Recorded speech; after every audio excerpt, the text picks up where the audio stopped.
Hi friends, welcome to our channel. இன்றைக்கி நம்ம செய்ய போகிற ரெசிபி என்னென்னு பார்த்தீங்கன்னா, சப்பாத்தி நானுக்கு ஒரு சுலபமான மசாலா எப்படி பண்ணலான்னு பார்க்கலாம். இந்த மசாலா பார்த்தீங்கன்னா தேங்காய் சேர்க்க மாட்டோம், அதே போல் அதிகமாக மசாலா சேர்க்காமல் சுலபமாகவும் இருக்கணும், அதே போல் டேஸ்ட்டாக இருக்கணும்னா இதை நீங்கள் கண்டிப்பாக ட்ரை பண்ணி பாருங்கள். நல்ல டேஸ்ட்டாக இருக்கும், சுலபமாகவும் இருக்கும், நம்ம குயிக்காக செஞ்சு முடிச்சிடலாம். இப்போ இந்த மசாலா பண்ணுறதுக்கு கடாய் ஹீட் பண்ணிக்கோங்க. தேவையான அளவுக்கு தேங்காய் எண்ணெய் நான் சேர்த்துருக்கேன். நீங்கள் விருப்பப்பட்ட எந்த ஆயில் வேணாலும் சேர்த்துட்டு 1 டீஸ்பூன் அளவுக்கு சோம்பு சேர்த்துக்கோங்க. நல்லா பொரிஞ்சதுக்கு அப்புறமா ஃபைனாக சாப் பண்ணால் 3 பெரிய வெங்காயம் சேர்த்துக்கோங்க. எப்பவுமே இந்த மாதிரி திக்கான கிரேவிக்கெல்லாம் வெங்காயம் வந்து நல்லா ஃபைனாக சாப் பண்ணி போட்டிங்கன்னா கிரேவி நல்லா திக்காக இருக்கும். இப்போ தேவையான அளவுக்கு கொஞ்சமாக உப்பு சேர்த்துட்டு நல்லா பொன்னிறமாக வர வரைக்கும் வதக்கிடுங்க.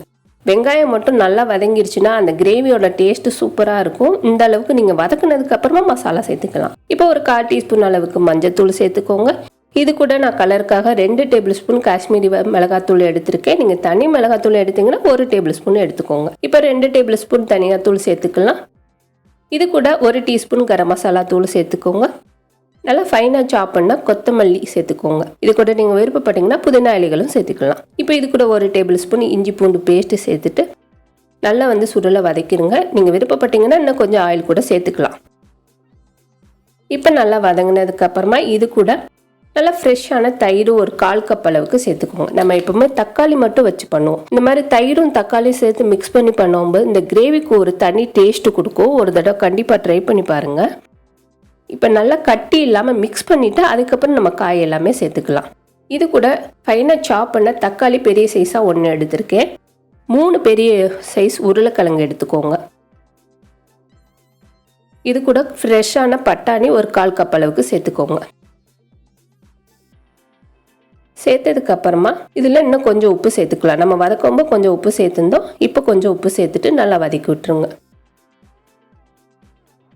இப்போ நல்லா சுருளை வதக்குனதுக்கு அப்புறமா தண்ணி ஊற்றி இதை நல்லா ஒரு 10லேருந்து 15 நிமிஷம் கொதிக்க வச்சுருங்க. இது எல்லாமே நம்ம ஃப்ரெஷ்ஷாக சேர்த்துருக்கிறதுனால சீக்கிரமாகவே வெந்துடும். நீங்கள் இதே மெத்தடை நீங்கள் குக்கரில் ஒரு 2 விசில் வர வரைக்கும் வேக வச்சு கூட எடுக்கலாம்.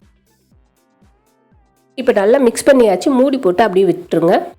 ஒரு 10லேருந்து 15 நிமிஷம் கழிச்சு பார்த்தீங்கன்னா இந்த மாதிரி ஆயில் பிரிஞ்சு வரும். இந்த ஸ்டேஜில் நம்ம இதுக்கு மேலே ஒரு பச்சை மிளகாய் கொத்தமல்லியும் சேர்த்துக்கலாம். நல்ல டேஸ்ட்டாக இருக்கும், கண்டிப்பாக ட்ரை பண்ணி பாருங்கள். தயிரோடு சேர்த்து சாப்பிடும்போது அது ஒரு டேஸ்ட் வந்து தனியாக இருக்கும். நான் இன்றைக்கி பரோட்டா சப்பாத்தியோடு வச்சு சாப்பிட போகிறேன். நீங்களும் கண்டிப்பாக ட்ரை பண்ணி பாருங்கள். இந்த வீடியோ உங்களுக்கு பிடிச்சிருந்துச்சுன்னா மறக்காமல் நம்மளோட சேனலுக்கு சப்ஸ்கிரைப் பண்ணுங்கள். தேங்க்யூ.